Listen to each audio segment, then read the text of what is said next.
From Cali to Tally, it's time to wake up. WarChant.com is your ultimate Seminole sports source, and this is Wake Up War Chant. Now here's WarChant.com's Aslan Hudjavandi and Corey Clark. Nice to know you. Goodbye.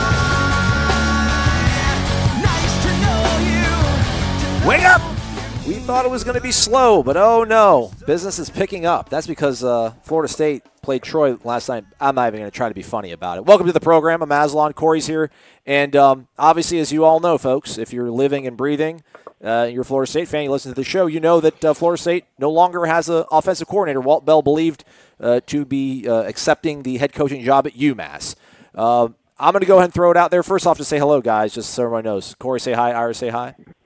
Hey, Aslan. Hey, Ira. Hey, Corey. Hey, Aslan. Hey. All right, cool. I feel like I'm on one of those 80s party lines. This is awesome. Yeah. They're all here, folks. That was Tinder before there was Tinder. Aslan. Oh. Exactly right. Oh, the good old days, right? All right, I'm going to go ahead and just say something, and then I'll let you guys just tell me how wrong I am, and then I'll let you guys carry it on because everybody wants to hear your opinions on things. It's hard to envision this. I don't know. Envision is probably not the right word. This, in no way, to me, is a sort of a positive development unless they get Hugh Freeze. The guy that you hired to be your offensive coordinator, either you were going to show him the door after year one. Some people say that, maybe Walt was going to be told to leave. So either you hired a guy to be your offensive coordinator and not call plays, and then he's not calling plays and you weren't happy with what he was doing, which is, coordinating practices, or, you just didn't make a good hire and he wasn't good enough. So it's hard to spin this in a way that you're like, it's going to be all right if they are not able to get a guy like Hugh Freeze because who's next sort of in line. Ira, since you're a guest in our home, I guess what are your initial thoughts when you heard that Walt Bell's gone?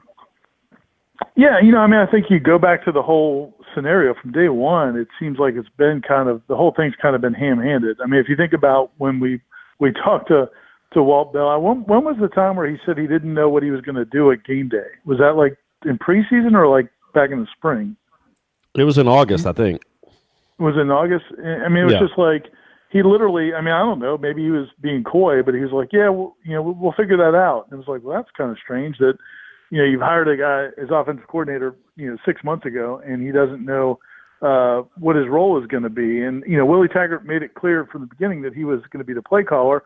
And that doesn't, if you look back at it, I don't know if Walt Bell was in the position to be, he wasn't going to get I don't think Walt Bell was at a point in his career where he was going to get the Florida State offensive coordinator job and demand to be calling plays. So that never really bothered me, but it just seemed like the whole thing never seemed totally on the same page. When Walt Bell would always kind of be, he wouldn't complain about the situation, but he was never like, I don't know. He made those comments about how I'm a good soldier and I'm a good employee and I know how to do what my boss tells me. It's almost kind of a little bit passive aggressive. Then he did get to call plays for a little while. Then it seemed like maybe he wasn't. It was kind of always it seemed a little back and forth. And Willie always made it clear that if I want to call a play, I'm going to call a play. I don't know. It never seemed like it was a great marriage. So from that standpoint, it's not shocking that he would want to leave, especially because, again, I think the bloom would be off of his rose if he stayed at Florida State and they had a really bad year next year offensively. I mean, I get that it's not probably a positive because either you made a bad hire, but or the guy just left because he couldn't work with you. I mean, I think those are the two options. But either way, you're not breaking up Richt and Bowden or Meyer and Mullen. I mean, this was the worst offense the three of us have ever seen. So if the end result is Willie Taggart hires someone and gives them complete reign of the offense, this is your offense. I'm a head coach. This is your offense. Then this could end up being a really good thing for Florida State because whatever was going on with Taggart and Walt Bell, I think we saw enough through 12 games to say, well, that wasn't working. I mean, that was a disgrace almost for 12 weeks to watch that. It looked like they didn't practice. So to see your offensive coordinator leave after 12 games, again, it's not like Mark Richt leaving in 2000 to go coach at Georgia. You lost a guy that didn't do anything in 12 games, didn't do anything to impress you. Now, we don't know if his hands were tied, what the deal was, but he's the offensive coordinator. He's technically, theoretically supposed to be involved with the offense. And that's what we got for 3 months. So good luck, man. And maybe Willie will hire, I don't know if it's going to be a Hugh Freeze or somebody with a lot more experience than Walt Bell, but Ira's right. Walt Bell was in no position to come in and demand to call plays. Well, if Willie Taggart's going to hire a Hugh Freeze-esque type person, somebody that has a lot of history in this game and a lot of real good moments and a real nice track record, that person probably will demand to call plays. And maybe that's a good thing for Florida State in the grand scheme of things. I just think that if you're making this hire at this point, they almost have to get somebody at that level because I don't think Willie Taggart can have another year where it's on him. Where everybody's focused on him in the offense. I think he's better off to kind of get some arm's length distance. Now it's still his team, but I think it would get a little bit of the attention off the offense. Off of him. And then on the other hand, what offensive coordinator out there that people would be excited about, that would be a good hire, would be willing to come here and not take over this offense? Like, who's going to come here to be the co-pilot for Willie Taggart after what just happened this past year? I just can't imagine anybody any Florida State fan is going to be willing to sign up for that. Well, that's the thing. You hired a guy to be your offensive coordinator, and you didn't want him to call plays, and you weren't getting along, or there was some sort of philosophical or chemistry issues there, and now you're left with what? The options, like you said, Ira. I mean, he has to hit a home run. He has to get a proven commodity like a Hugh Freeze. I can't believe I'm saying that. Like, they need to get Hugh Freeze, because if they don't get a guy like Hugh Freeze, I don't know really who else is out there, to your point, that's going to want to come here and be like, yeah, I'll play the Walt Bell role again, and then maybe Willie will get it finally rolling. It just goes to the point, again, like, Willie felt confident in his ability to run his offense, call his plays, and, offensive coordinator, I don't know how important of a hire that was for him, but he went and brought in Walt Bell, and, after 1 year, whatever, I don't, it obviously wasn't a good thing. I mean, what sort of research should you do on that? What are we to believe that this time, is he going to be less involved in it, or is the administration going to kind of dictate to him who his options are? Well, I mean, I think part of it probably, if you look at Willie's track record, when he was at USF, I think that guy was calling plays, and then he took it away and decided, no, I need to be the play caller. Then when he went to Oregon, I don't think that was a totally happy marriage. I think there was talk that if Willie had stayed, there might have been a change there at offensive coordinator. And then, and nobody's followed him. Like, it's not like he's had an offensive coordinator that's followed him around from job to job. I think Willie wants to be the play caller. I think that's what he likes to do. I think that's what he wants to do. And I think he thinks he's good at it, which he may be, but it wasn't a good fit this year. I mean, it clearly did not work out in 2018 for Florida State. So I think he's got to reassess what he is. I mean, I think, if you look at, this season, I think the one positive you could say for Willie Taggart, one of the few that we saw this year, was that he was willing to make some changes. And I think at this point he has to. Whether or not the administration is going to make him do that, I don't know. But they certainly have to support him. Like, if he comes to them and says, hey, I want to get a Jimbo Fisher assistant. I want to get a Dabo Sweeney assistant. I want to pay over $1 million a year, or whatever it is, to get an offensive coordinator. I don't know that they could say no at this point, because, I mean, this is desperate times right now for Florida State. Also, I will say this. I don't think if the administration went to Willie Taggart and said, hey, you know what, man, you need to give your offense to someone else, that he's in a position to say no. You know what I'm saying? Like, I think it works both ways. Like, I think if the administration was like, yeah, you need to hire a big name offensive coordinator and somebody that you will let call plays and design the offense. Willie Taggart doesn't have enough goodwill at all built up to say, no, this is my baby, because they'll be like, look, man, your baby just got punted into the sun last year. I mean, that was a ridiculous joke that we watched. You're in no position to tell us that you want to hire an up and comer to just basically be an offensive coordinator, quarterback's coach in name only. You need a real OC. And in that regard, I don't think this is, I really don't, depending on how it plays out, I don't think it's bad news at all. And I will also say that no good offensive coordinator is going to come to Florida State if they're told they can't call plays. But if they're told they can call plays, well, man, it's Florida State. You're going to have your pick of some of the best minds in the country to come coach and coach your offense. Now, maybe Walt Bell was one of those guys and he was never unleashed. But for whatever you want to say, man, that did not work. We saw it for a year, and obviously I think we can make the – I mean, I guess we're all how do you say it, Ira? We're making a hypothesis? We're all theorizing. Help us out here, Aslan. I got no idea. Theorizing? Speculating. Hypotheorizing? Speculating. That's much better. I wanted to say hypothizing. That's not – I don't think that's a word. Anyway, it's early in the morning, folks. Bear with me. But I do think if you have the draw of hypothesizing, there it is. There we go. We did it. We did it. College educated, the three of us. I could see it. I just couldn't say it.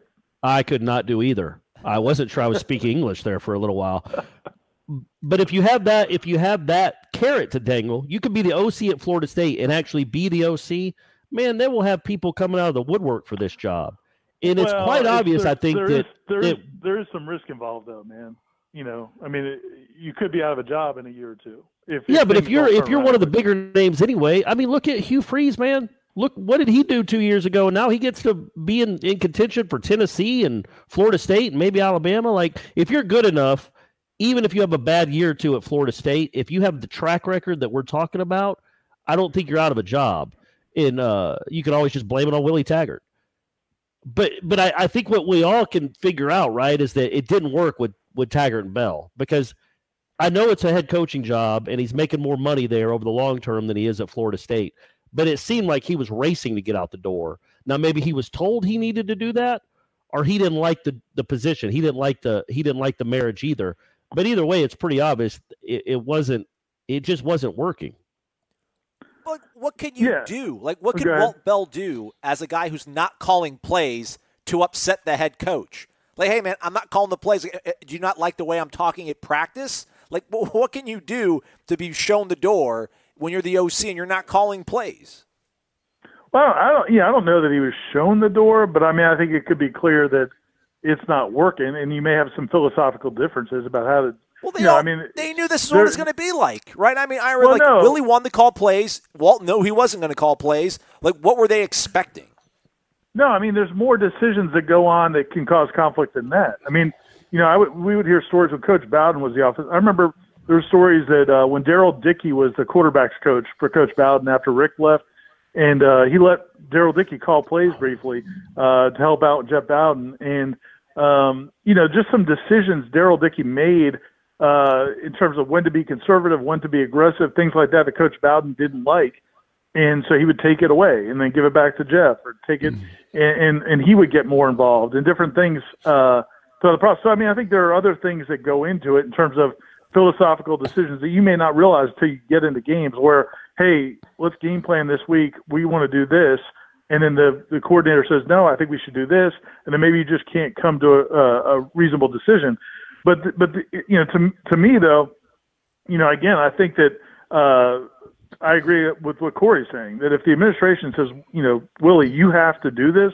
Now, I mean, he's got a five years left on his contract, so he can stand tall as all he wants. But at the end of the day, if he chooses to not go that route, if he chooses to say, you know what, I'm going to go with somebody that I can kind of have just kind of do what I want them to do with the offense, he's got all the risk in the world on him.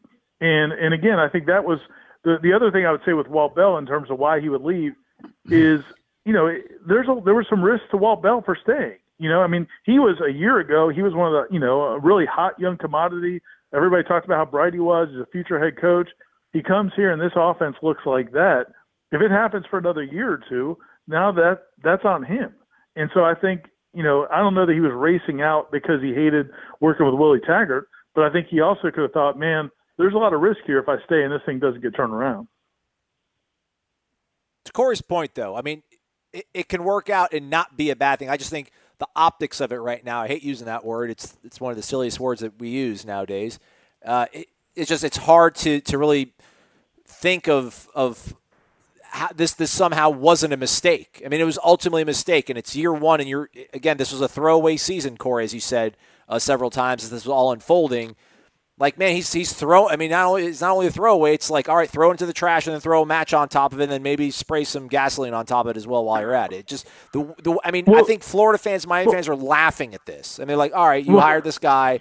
Your OC's already gone after 1 year to take a job at UMass, and now you're going all in on maybe Hugh Freeze.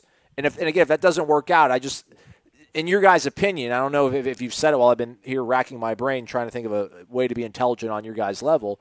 He can't do the same thing again, right? He can't get a unproven commodity and then just have that guy fill the Walt role, and then Willie's just going to have the offensive line maybe perform a little bit better, and he'll call plays, and it's all going to work out. It feels like it has to be a point where he's going to give up something in this process. He's totally painted into a corner if he doesn't. Then he puts everything on it. It's almost like he's putting all his chips in the pot and saying, the only way I'm going to get out of this is if I call plays and it's my offense, and I'm pot committed and I'm going for it. But I don't think it doesn't make any sense to do that. Why would you do that? Why wouldn't you just, hey, if the administration is going to give you the money to go hire a high, established offensive coordinator who can take things over, and you can hand it to them. You may not love everything that they do, but you feel confident that they can put together an offense because they've done it before at this level. Then you can focus on all these other issues, because there's certainly other issues to focus on. So, look, there's no way FSU is going to come out of this looking good. I mean, to your point, there's no way that this little saga is going to end right now, and they're going to hire somebody unless they hire, some unbelievable offensive coordinator. But they're going to come out of this with a little bit of a black eye. But at the end of the day, that's not a problem if it works. Yeah.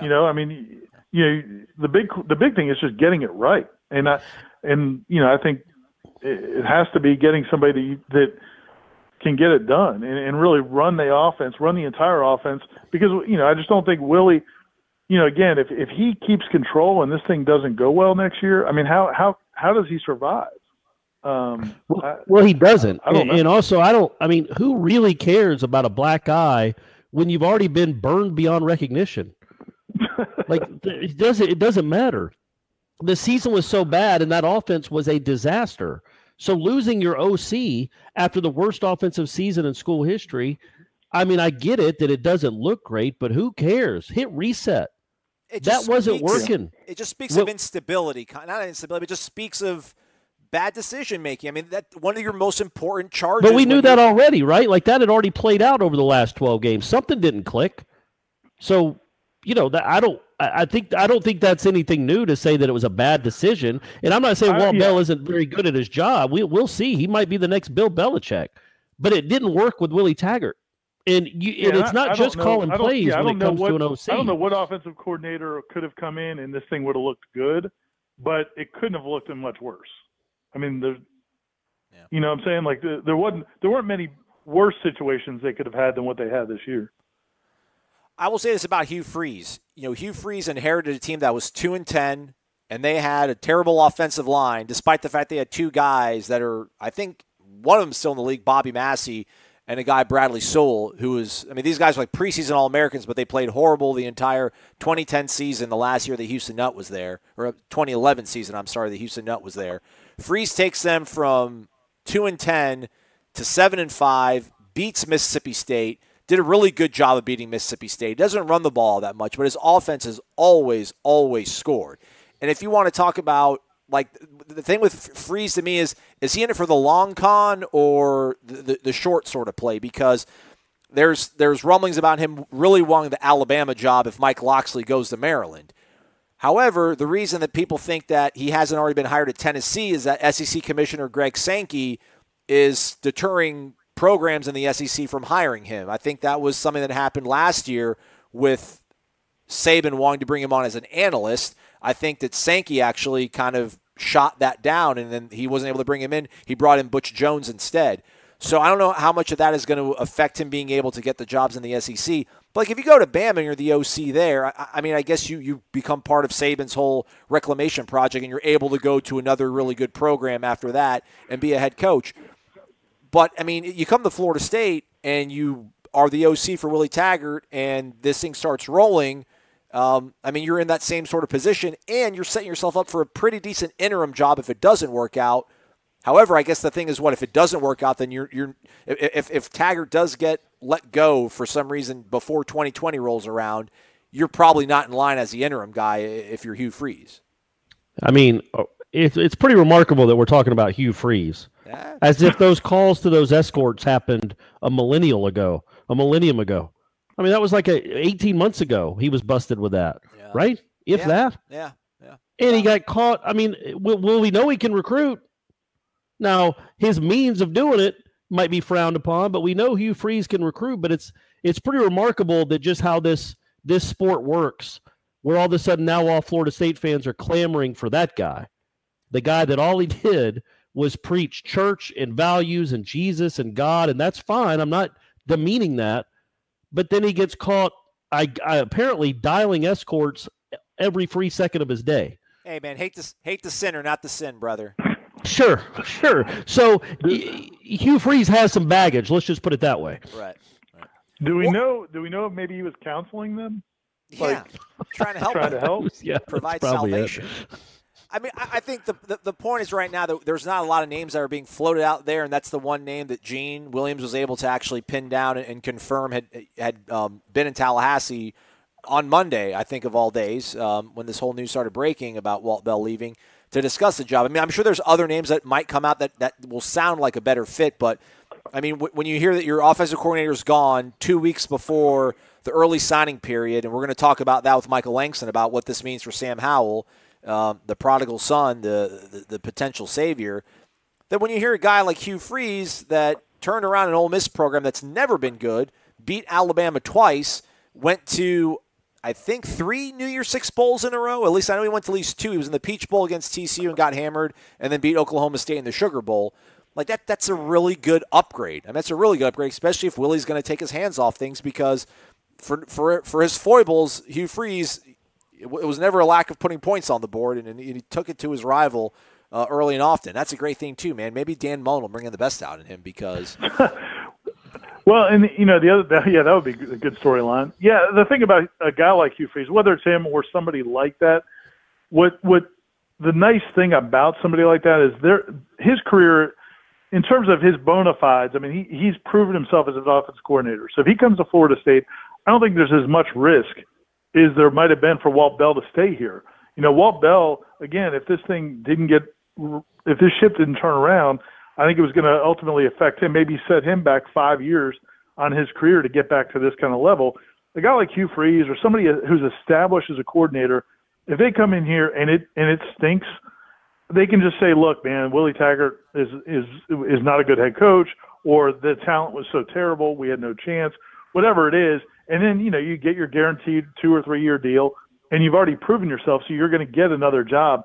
I just think it has to be somebody at that level. Nobody who's building themselves up, I think, can afford really to step into a position like this. So I think if they don't get a big name, I think to me it says that they couldn't get a big name. And that's the first bad sign in any of this. I'm with Corey. I don't think right now, I don't think it's a bad thing for Florida State necessarily. But if they can't get that level of a coordinator, then I think it probably is a bad sign. Yeah, I mean, that's the whole thing, man. And I go back to what's best for Willie Taggart. In short term, obviously, what's best for Willie Taggart is in my opinion, is to bring in somebody that has that kind of history, give him the keys to the offense, and say, go do it, man. But say Hugh Freeze has a couple of good years, Hugh Freeze clone, or Hugh Freeze has a couple of good years at Florida State, and then bounces for a head coaching job at some SEC school. Then what? Does Taggart go back to running the offense?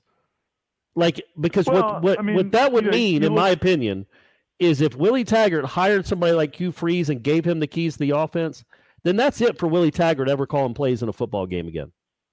Because you can't go back after that. You can't go back to say, never mind, I'm going to do it myself now. Once you make that decision, like Bobby Bowden did, once you make that decision to give it up for good, you've given it up for good.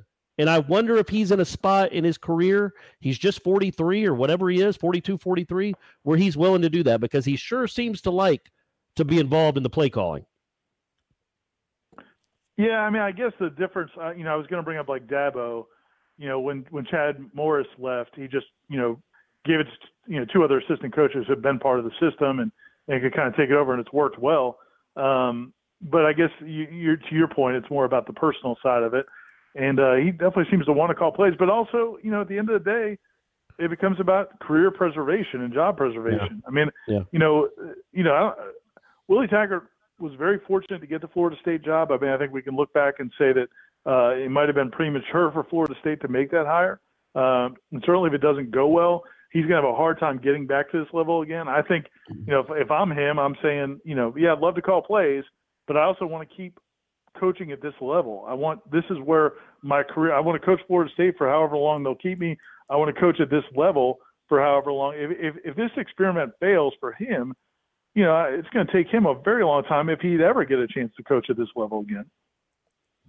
Yeah, that's it, right? It comes down to that. What does he think is best for his self-preservation over the long term? And how much confidence does he have in himself?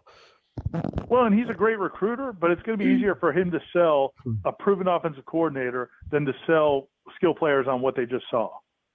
You know? I mean, I think he could sell that. He could sell skill players and quarterbacks and to play for somebody else who's had great success easier than it would be to sell off of what FSU just did.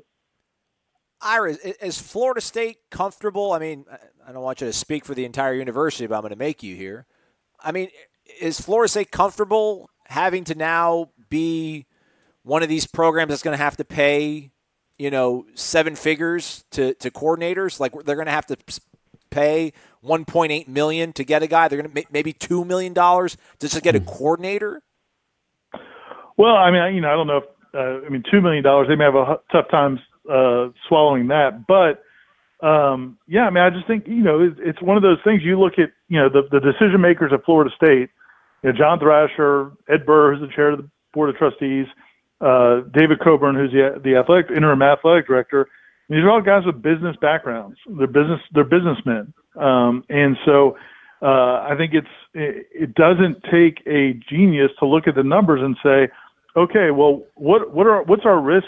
If we're trying to minimize our risk here, if we let Willie Taggart just do whatever he wants to do and hire some young offensive coordinator, and this thing goes poorly next year, we're going to have two options. We're going to either have to just eat it and look at an empty stadium and bleed financially, or we're going to have to write a huge check to buy him out to make him leave so you can hire somebody else, which they're not really in a position to do. So in my opinion, they've got to make this work. And I'm not going to say the safest way to make this work, but I think the way that the best chance of it working is to pony up and get somebody that fits the bill, that's proven that they could do it at this level. Because honestly, I like Willie Taggart, but he's never proven he could run an offense at this level. I mean, he just hasn't. So, I think I think they have to. I think it's the only smart decision to, even if they're not happy with the idea of it, and then maybe they could never stomach the idea of it a year or 2 or 3 years ago. It's the situation they're in right now. I think they have to pay whatever it takes. It's crazy. They would just, maybe hired whoever Jimbo wanted as a defensive coordinator. But, no. Good Lord. Corey. They did. They hired Charles Kelly, and then they paid him what Jimbo wanted when Auburn came calling. Yeah, I'm just joking. I had to needle Ira. I couldn't let Ira go an entire segment without me, caping from a boy Jimbo. Here we are. Here we are, just like we thought. Turning over the coaching staff, but obviously not due to success. Again, to Corey's point, I mean, we went on and on, but I mean, I agree with Corey. I think you're right, Corey. This ultimately won't. It has the potential to be a good thing. My concern is just when we start adding up the fact that this team just didn't look prepared on offense, the fact that this team didn't look prepared on special teams, the fact that this team led the nation in penalties. And then now you add on the fact that a coordinator is going to be changing. It's just these are the things that start piling up and give you more sort of apprehension about the direction of this program. But if they're able to get a proven commodity like Ira has said that Willie can just let go and let that guy take over, this offense could take a big step forward, more so than we might have even thought beforehand. Just last thing, Ira, before you go, Corey, I mean, if you want to say a thing or two as well. I know one of the other things that Gene mentioned on the boards was DeAndre Francois' future. By the way, people, he didn't tweet no call, no text, no heads up. So apparently he wasn't as hurt with Walt Bell leaving as Jimbo. Maybe Walt Bell actually did reach out and let those guys know. Right. Does anything change with DeAndre Francois, you think, in your mind, Ira, with his future at Florida State with Walt Bell being gone? I don't think so. I just think, look, it depends if the offense changes dramatically. I don't think Willie Taggart, whoever runs the offense, I don't think he's going to go to a traditional pro-style offense, which is, I think, what DeAndre Francois wants to run. So I think it's whoever he brings in, I think it's still going to be kind of a spread, probably be some option involved with it. And I just don't think that suits DeAndre Francois. So I still think at the end of the day he's going to leave.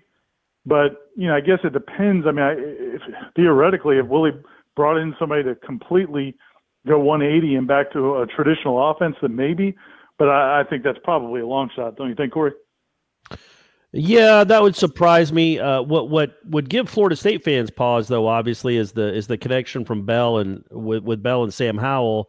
And if your lone quarterback recruit ends up not coming to Florida State because of your 11-month offensive coordinator, and then you're kind of left in the lurch without a quarterback prospect, and you only have one scholarship quarterback left on the roster. Thanks a lot, Bailey Hockman. Well done, kid. Enjoy Raleigh. What are they going to do? Are they going to go into next year if Francois leaves with one quarterback? But see, I think, you got to assume they're, as hot and heavy as they can go in the transfer market, they got to do. And I know I'm oversimplifying this, but isn't kind of the idea with these kind of offenses that it opens you up to being able to sign, anywhere from a 5'10" guy to a 6'2" or 6'3" guy, as opposed to it has to be a 6'4" guy. And, if you got somebody who's really athletic, in 90% of the high schools now are playing this kind of offense. I just feel like there should be some candidates out there who can run this offense better than the two pro-style guys that they had this year. That's just – maybe I'm probably oversimplifying it, but it just seems like there should be some options out there, whether transfers or even true freshmen. I thought that's what this offense is about. It's simpler, or these style of offenses where you're athletic, you don't have to be standing in the pocket. It's being a good athlete helps. To me, it seems like there should be more options than just, hey, this is all we've got. I don't think it's gonna be as hard to find somebody to run this offense as it might have been under Jimbo. That's just my theory. But I could be too simple-minded to figure it all out. No. And ultimately, we'll be celebrating Willie redshirting James Blackman in 2018 to keep getting more, so maybe this is all part of the process, When we're out in L.A. for the 2021 Rose Bowl, Willie playing with James chess, Blackman's Heisman campaign, we'll be looking back to that the decision not to play him at all after the 420 yards he threw against NC State. And that's maybe he'll go to UMass with Walt Bell. And that's I know we're not going to have a Jimbo Chronicles to run this offseason, but if DeAndre Francois leaves, I just want to know how it all went down. What was the bargain? What was the discussion? I was all right, we'll give you 18, and then we'll go our separate ways. We'll probably never figure that one out, though, but we'll see how it all goes out. Hey, Ira, I'm going to let you go. Thanks for being here. We appreciate it. Thanks, guys. Take care. Enjoyed it. See you. Go back to praising Jimbo. Thanks, man. I love you, Ira. You too. Oh, I got one. Yeah. There you go. Yeah. Finally. Usually he just hangs up. Yeah, all right. Corey, you mentioned you want to know what this means about Sam Howell, what the future means. Let's find out about that. We'll bring Michael Langston on to discuss that and some more recruiting news in terms of the offensive line right after this here on Wake Up War Chant. You're listening to Wake Up War Chant, low-carb beer for the Seminole soul. Back to Aslan and Corey.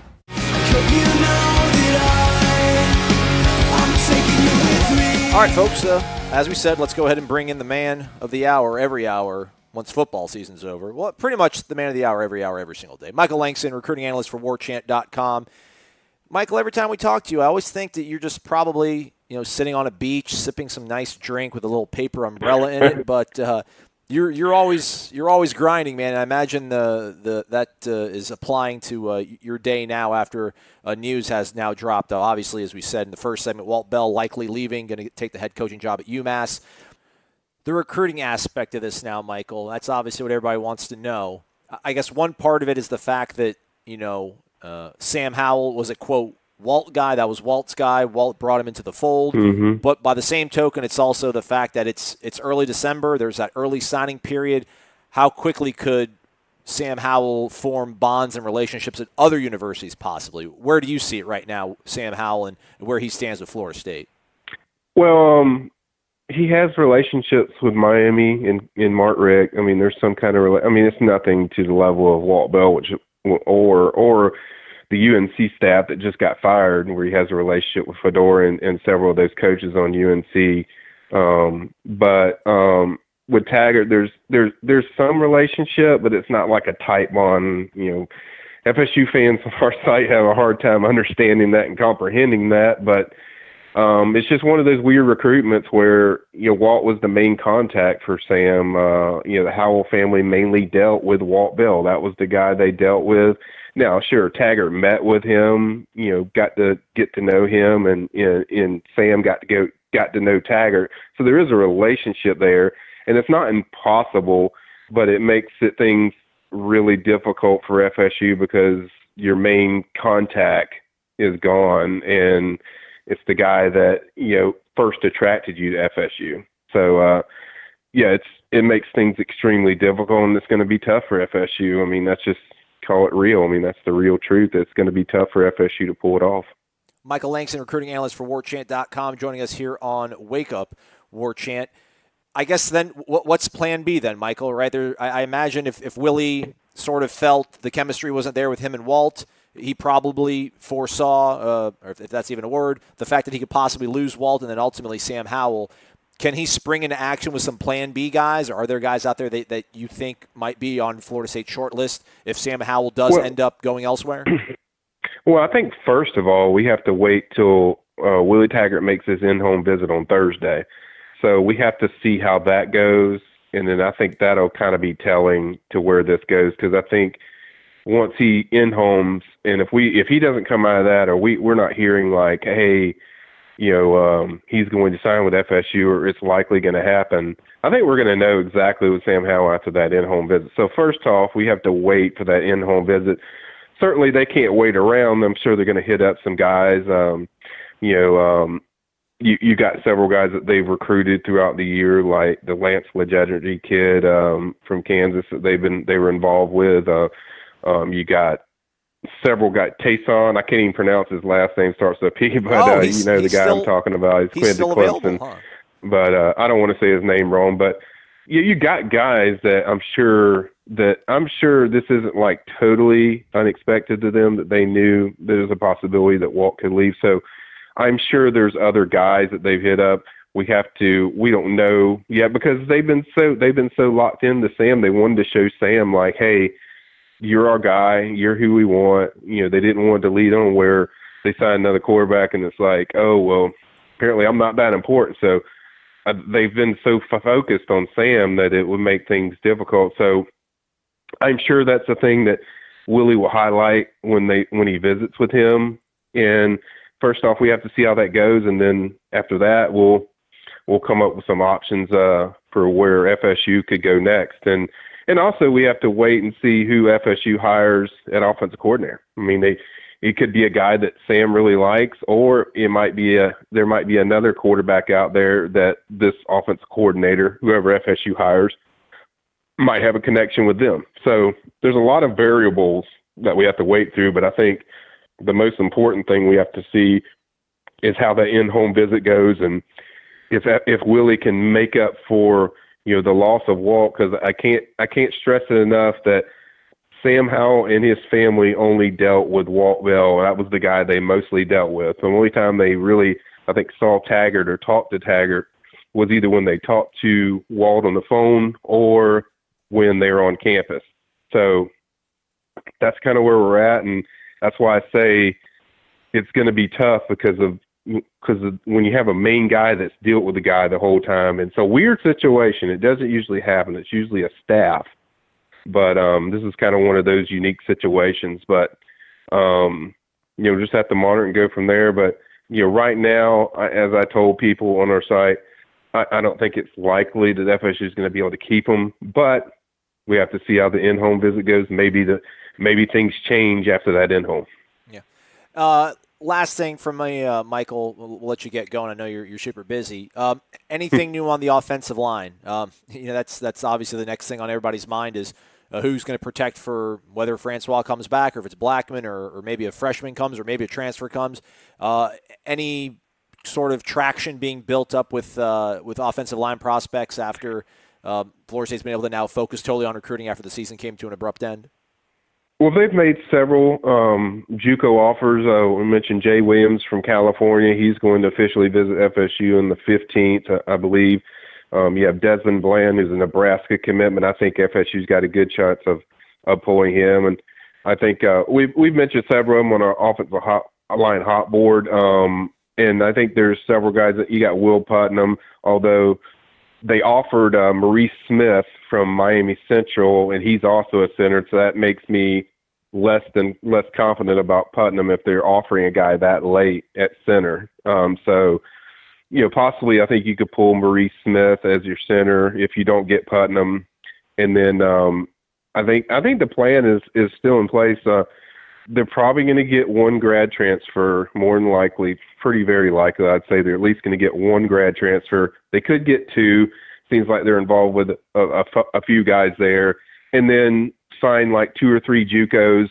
And if you do that, then possibly sign like 2 high school kids. And that could equal all the way up to 8 when you add all those numbers up. So there's a lot of things in play here. But until the visits start, which is for these offensive linemen, like on I think on December 15th, a big weekend.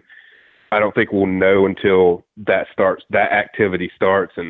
But I think that's the plan, and I think FSU's very confident that they're going to meet the needs as far as offensive line. I think they feel pretty good about the fact they're going to get a grad transfer or 2, and then 2 or 3 JUCOs, and if you sign like 2 or 3 high school kids, that gives you around 8. So I think that's where things stand at this moment.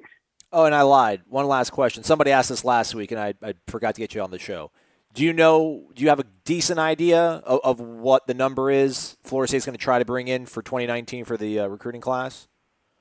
Yeah, it's tough right now. I mean, I would say because the thing is, if you do get some of these JUCOs, you can, if they enroll in December, then you can count them towards the next year's class. So, but I think the numbers they would want is between 21 and 23. That's kind of what I was told. So I think that's still the same number of what they'd like to get and hope to finish with. But then again, that number could increase because if you sign a lot of guys that you could count towards next year's class, that enroll early, you could help yourself, or you can count them towards last year's class, or you can count them towards the next year's class. So it's kind of going to have to work out with that. But I think numbers in general, 21, 23. All right, awesome. Thanks for the knowledge as always. And folks, don't get mad at Michael if Sam Howell goes elsewhere. It's not Michael's fault, everybody. He's just reporting the news. Don't shoot the messenger. Michael, thanks for your time, man. We appreciate it. We'll be right back after this. You're listening to Wake Up War Chant. You're listening to Wake Up War Chant, all Noles, every day. Now back to Corey and Aslan. Where's the love? Welcome back.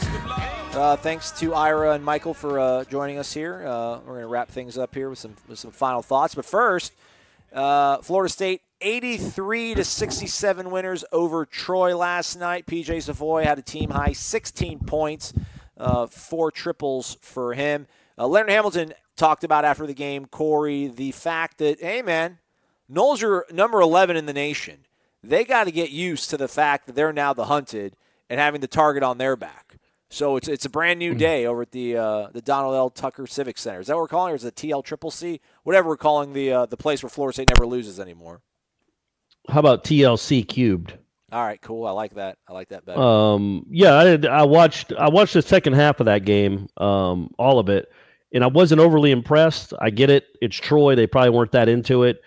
But until about a 7-minute stretch there in the second half, they just looked, completely disinterested on defense. And that's something they got to get used to. Like they're not good enough to take any opponent lightly. Yeah. Like UConn, if they take a UConn lightly, UConn will beat them by 20.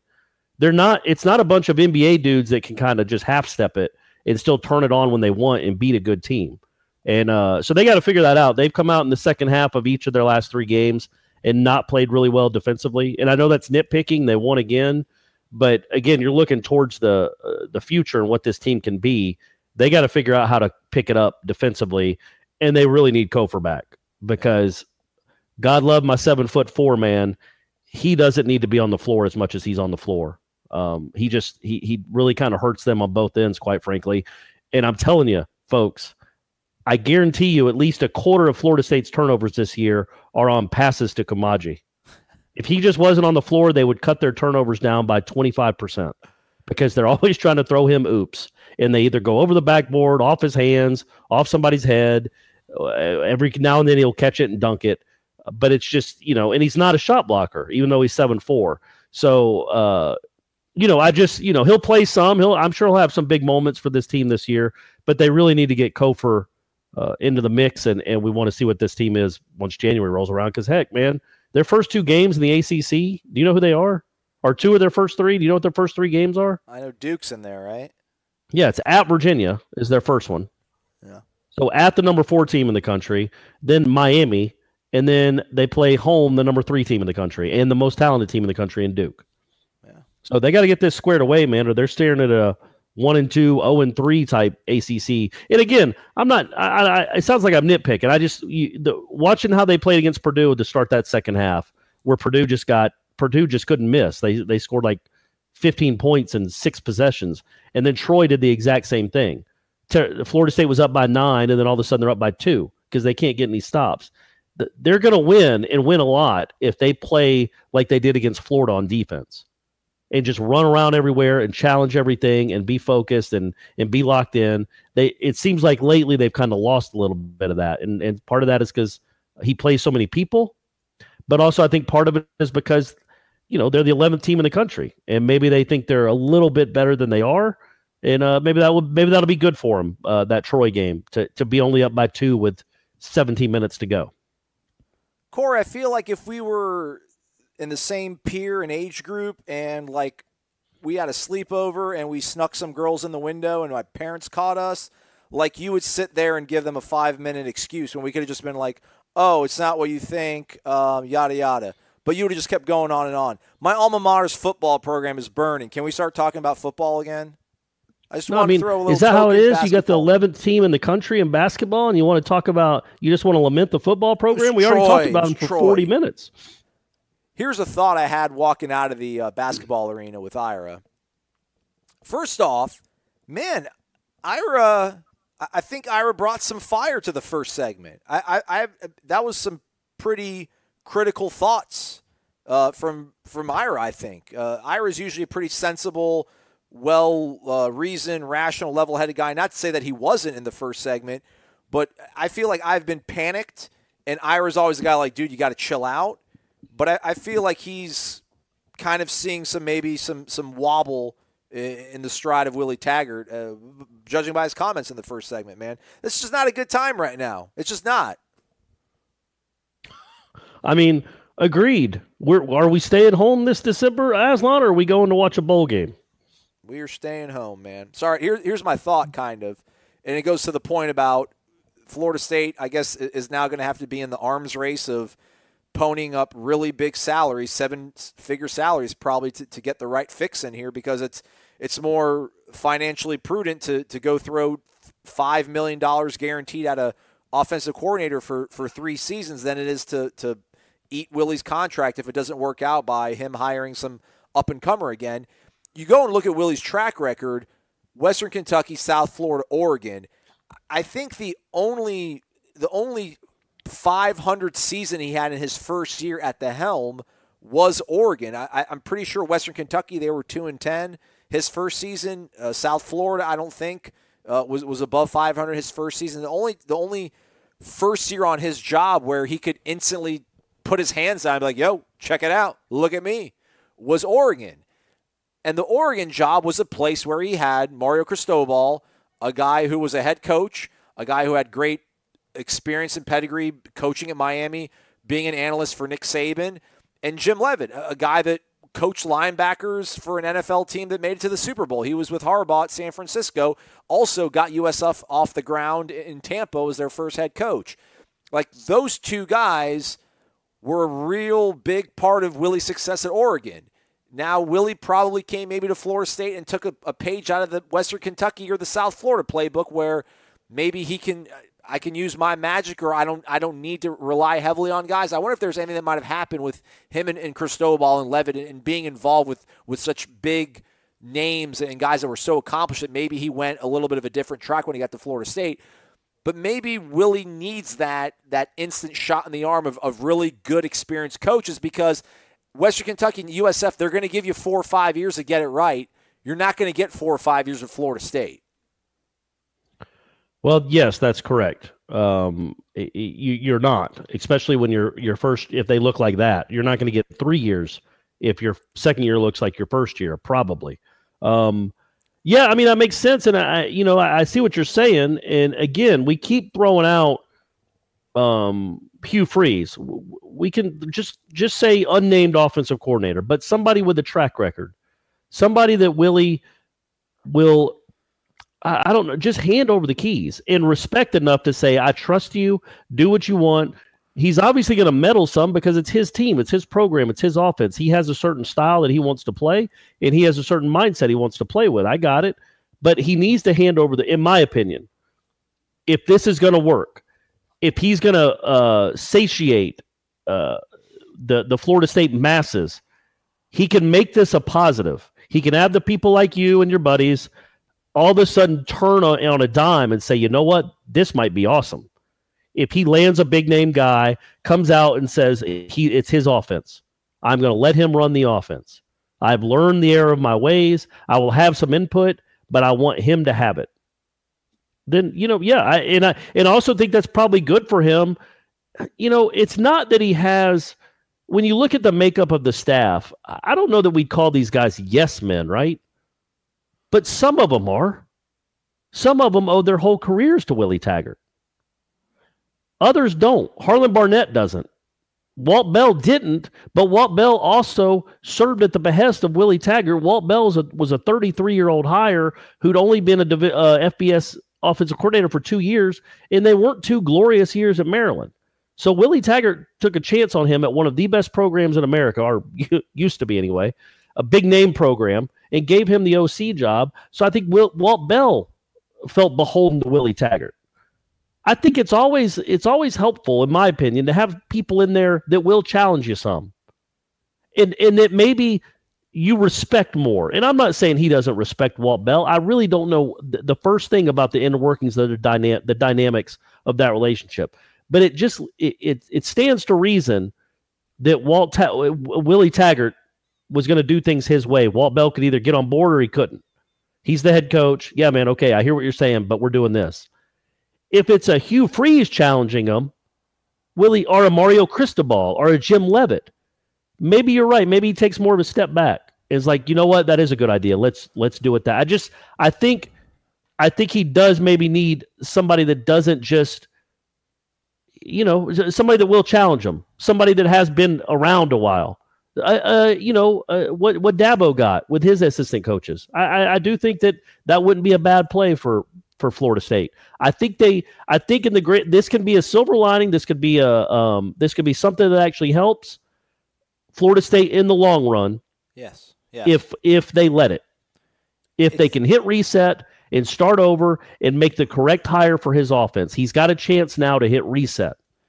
It's the ultimate double or nothing. It is. This is the ultimate double or nothing sort of situation for him, because if he gets the right hire, and the reason we're saying Hugh Freeze again is because that's a name that was confirmed by Gene as being a guy that Willie has talked to and was even on campus or was in Tallahassee talking to Willie. I think the reason that we keep hearing the name Hugh Freeze is because, again, it is such a double or nothing proposition that he needs to get a really big fish, but what sort of big fish are you going to pull? Like, I don't know who Lincoln Riley's offensive coordinator is at Oklahoma. I know it's Lincoln Riley's offense. But like, is Cliff Kingsbury, like, would he come to Florida State? Like, Hugh Freeze has the track record, the proven success that it would just work so seamlessly, it feels like, but he obviously has this huge baggage. The fact that if he didn't get busted with the escorts, Ole Miss was going to be on probation. I mean, they are. They had a bowl ban. They had some scholarship reductions. So it's tough. It feels like they're almost all in on. I don't want to say they're all in on Hugh Freeze, but they have to find a guy that fits the right profile. And to get a guy who's going to be really accomplished and proven, he's probably going to have some warts too, because no one's going to leave a good cushy job to come be his OC, regardless if he's going to let you do everything, because it was such a bad, disastrous 2018 that, man, if you aren't totally proven, if you're not a guy that can be worth $1.3 million, how many of those guys are out there right now? That's what the point is I'm trying to get across right now, is that Hugh Freeze is one of those guys. I don't know how many other slam dunk sort of home run guys are out there that are going to have clean rap sheets. And that's I think there are some slam dunks out there, but I don't think they're big names. You know what I mean? I know Memphis has a crazy offense. They put up a gazillion points. I don't know who their offensive coordinator is. I just looked up Oklahoma's offensive coordinator. They have co-offensive coordinators, and one of them is Cale Gundy, who I believe is Mike's brother. Yeah, he's son? leaving. Mike's brother, right? So you can go to these best offenses in the country and get somebody that really knows what they're doing, but that doesn't necessarily mean they're a household name, but they might be a home run hire.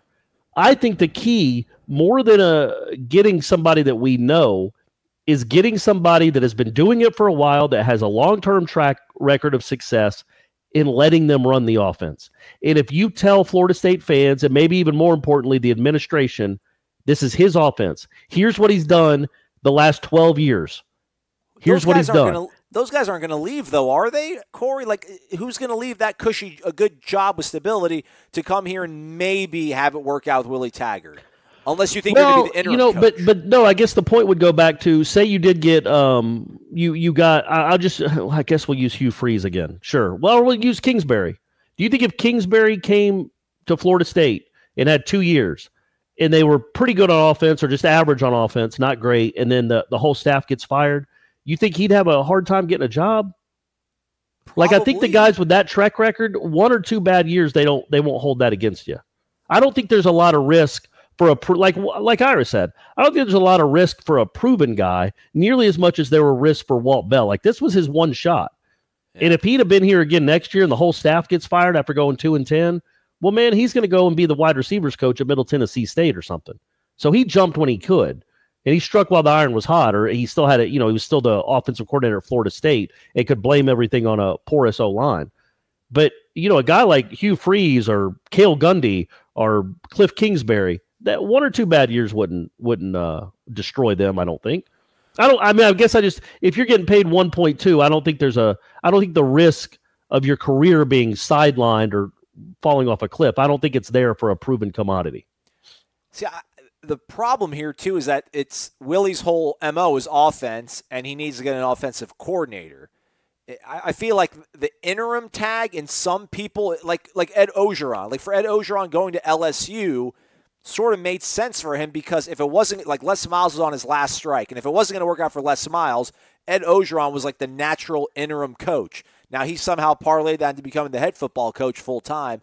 But if you're the OC and this doesn't work, you're not going to get interim consideration to be the guy at Florida State. Or I don't know, then you're taking a huge risk that Taggart gets fired mid-season, and then you get the interim job, and then maybe you have 3 games to audition for the fact that is your job. And there has to be other things, I think, involved that's going to make a guy leave a really good situation than just money. I just think that it's no. But you're looking at it from the negative standpoint. What if it doesn't work? Well, what if it does work? Yeah. And there's a chance. Again, you just touted off how Willie Taggart, everywhere he's been, he does turn it around. So there is a chance it does work, and then you almost look like a savior. So then then you can go almost anywhere you want. All right. That's I know fair. I know UMass is UMass. It's not the best job in America. It's a head coaching job, and you're 34 or whatever, man. Do what? He's 34? He's going to be a head coach? He's 33, 34. I don't begrudge Walt Bell at all, man. I think he made out like a bandit in all this. Well, that's what I was saying. And he had a bad year at Florida State. Yeah. but it still has that cachet of being the offensive coordinator at Florida State. Right. So if he can get a head coaching job after the worst thing our eyes have ever seen, what if somebody comes in and turns this thing into a 40-point a game juggernaut? Then, man, you got a chance to go do some serious things.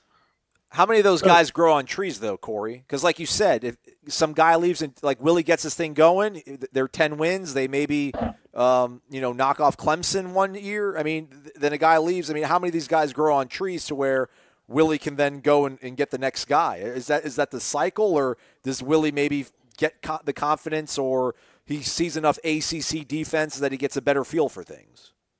Yeah, I mean, it's all that. And again, we're all speaking in speculation that we don't even know. He might go hire 2 special teams coaches and say, I'm the OC. We don't know what he's going to do. Yeah. He might hire a guy and give him $200,000, and he says, you know what, I gave too much responsibility to Walt Bell. I'm overseeing everything now. It's my. We don't know how he's going to go. We all know what he should do. And what would look best for Florida State fans and what I think would be best for the program. But that doesn't mean, or for the short-term interest of the program. But, I don't know that that's the reality of what's going to happen. But I do think that if somebody comes in here and flips this thing around and gets it from, what did they average, 20 a game this year, 20.1? I mean, it was nuts. And they could, in 2 years, they're averaging 36. All right. There you go. But I also think, like Ira said, there's so many in high school. There's so many people running this offense. In college, there's so many people running this offense. I thought when Clemson lost Chad Morris, I thought they were going to go off a cliff. I thought he was the key to the whole thing. I argued at the time, man, get rid of Dabo and keep Chad Morris. Well, that's why I'm dumb. But so he went and found somebody else, and he kept it rolling right along. That's true. Once you get the thing rolling, maybe it's easier to, obviously keep it going, keep it rolling, than to start the bad boy up and put the key in the ignition and get it started to begin with. I don't know, but I think the program's in much better shape, and that's a bridge that you want to cross when you get there. About, hey, what if they do average 40 points a game? The guy leaves. Well, let's celebrate that when we actually see it. Yeah, no, for sure. Couple last thoughts. Would you be bothered if Hugh Freeze was the hire? No, man. I mean, I get the reality of college football. My biggest problem with Hugh Freeze, obviously, was just the hypocrisy of it all. In that, there's almost like, I don't know what you could do to not, I guess Art Briles, or maybe even Art Briles even has a job. I can't remember. I'm surprised Florida State fans haven't mentioned him. But I don't know what you can do in this day and age if you're good at if you're a good college football coach, to be blacklisted. Because obviously he wasn't for what he did. And that's that's something Florida State fans will have to deal with. I mean, it wasn't a one-time mistake, and it wasn't just the escorts. It was also the cheating, apparently the rampant cheating. And, you have to sell that to a fan base. And quite frankly, I get the impression, I know I'm only on the tribal council and on Twitter, and that's not the most accurate way to judge a fan base. I believe if Hugh Freeze came in and could average 50 points a game, people would not care one iota about his past transgressions. That's just the reality of college football. And I think Art Briles is a little different case. But, there's people that are willing to kind of shrug off anything if it means their football team can be a success. No, I don't. I guess I don't think it would. I guess it wouldn't bother me that much. I would just have a hard time when we are talking to him if he says some things that could maybe I would just roll my eyes at. Let's just put it that way. Right.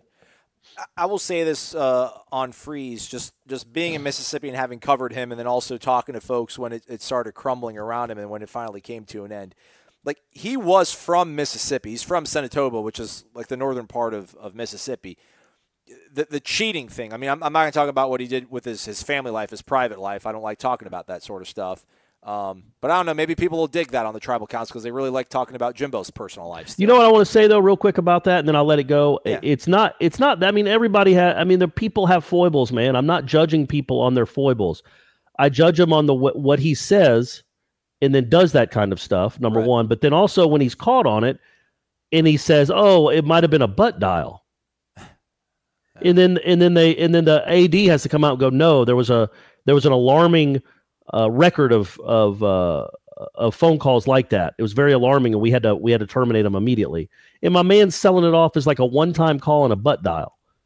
Yeah. That's what I don't like. But I guess it's self-preservation and saving your own skin. I guess everybody would do it. That just bothered me more than just owning up to it and saying I'm a man with flaws. But anyway, go ahead. Yeah, that part I'm not going to try to excuse away or anything like that. But the rampant cheating part with the illegal benefits, the hookups on free clothing, the rumors of money being offered. I think there was a linebacker that they offered $5,000 to that ended up going to Mississippi State. So go figure. They offered him $5,000. He went somewhere else. What? Because he lives by some sort of strong moral code that he doesn't want to take any money. But the fact was that since Hugh was from Mississippi, and there were so many people in that state that wanted to see him succeed, like a lot of his own friends, that those people overstepped their bounds by reaching out, trying to cut corners, trying to get him all the best recruits. And he couldn't. He just wouldn't say no to people. So maybe like you're the OC in Florida State and you're away from that bubble, you're able to focus and just focus on the game and just ball only. It might be a little easier to kind of wrap your head around him being part of your organization when you look at it through that prism. In terms of like, I don't think he was just. I don't know if he signed off on everything is what I'm trying to say. I'm sure he knew things were obviously going on. This isn't a Rick Pitino situation where I didn't know they were having orgies with hookers. I didn't know that. But I think when it comes to the cheating aspect, there was a lot of sort of other tentacles that were out of his reach that were trying to be well-intentioned but ended up burning him in the end. So we'll see. Again, who knows? Everything else, the SEC just makes more sense, it seems like, or him going to Liberty and being a head coach at Liberty. Florida State thing just seems the most bizarre marriage by far, but maybe he wants to get out of that, sort of incestuous bubble that is the SEC. And again, the commissioner shot down Alabama's opportunity or Alabama's desire last year to sign him as an analyst. I don't know if they're now, 12 months later, like, okay, yeah, you can hire him and also have him be your OC.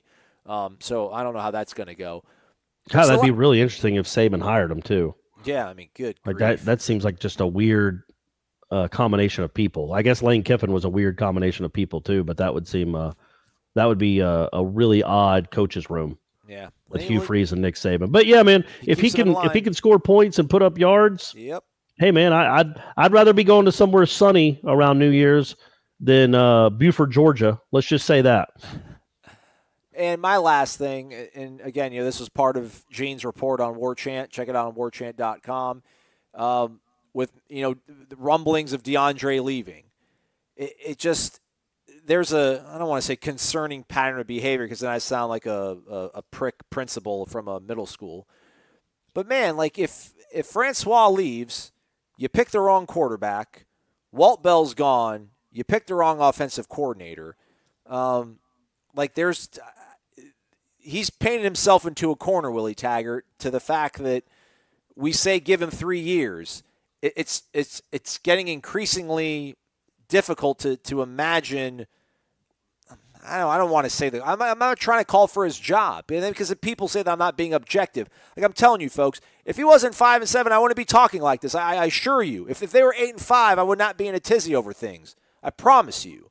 It's just that when you start adding all these things up, there's some apprehension that builds, and you just wonder, I don't know, is one hire, you're always just one hire away from changing and fixing everything, and maybe for this program, it's not a head coach. Maybe it is an offensive coordinator, and then James Blackman's unleashed, and then bam, we're in New Year's Six Bowls next year, brother. We're in New Orleans, on the clock, getting paid, going down bourbon, eating beignets, drinking hurricanes. You throwing ready? Beads at people or getting beads for taking off our shirts. There's a lot. The world has an endless amount of possibilities, Aslan. It might be right there in our fingertips. Well, that's where we might be. I mean, I'm trying to figure out a way that won't be the case. We'll see. But look, it's obviously it's been about as bad as a 4-month stretch, a 3-month stretch as you could possibly have. Losing 7 games, bowl streak ended, 6 of them were blowouts, lose to both your rivals. Now you don't have an offensive coordinator. You might be losing your star quarterback recruit. You might be losing your starting quarterback to another school. I get it. But what comes out of those ashes, Aslan? What rises from those ashes? Is it a little baby bird? No. Is it a little cute little duckling? No. What is it? It's a garnet and gold clad phoenix with spears instead of talons. Caw-caw! Caw-caw! That's what the whole Southeast region is going to be hearing for the next, I don't know, decade. A phoenix rises from the ashes. That's exactly right, Aslan. You passed. And that's what I think is going to happen, my man. Hey, to get a rainbow, you got to put up with the rain. Yeah. So we're at the bottom. We're at the ground floor. We've hit rock bottom. But oh, sweet mercy, is that climb to the mountain going to be? It's just going to be that much more fun. Am I right? Who's with me? You're damn Anyone? right, Corey. I'm with you. Okay, man. Good. All right. We're probably going to have to do a show again tomorrow because there's going to be all sorts of... Wasn't this long enough? No. Oh, yeah, because there's probably going to be news tomorrow is what you're saying. Yeah. Yeah, Corey, yeah, come on, good man. point. Tighten up. Hey, folks, thanks for listening. If you're still here, post your questions over on the Tribal Council on warchant.com. We'll do a Renegade Express on Thursday, and we'll probably put phone calls in it as well, but I don't know. Maybe the phone lines will be blowing up with all your thoughts on this. That's 850-792-5730. And also leave where you're from and a famous person from your city. Correct. Thanks again to Ira Schoffel, our managing editor, Michael Langston, our recruiting analyst. He's Corey. I'm Aslan. Thanks for listening.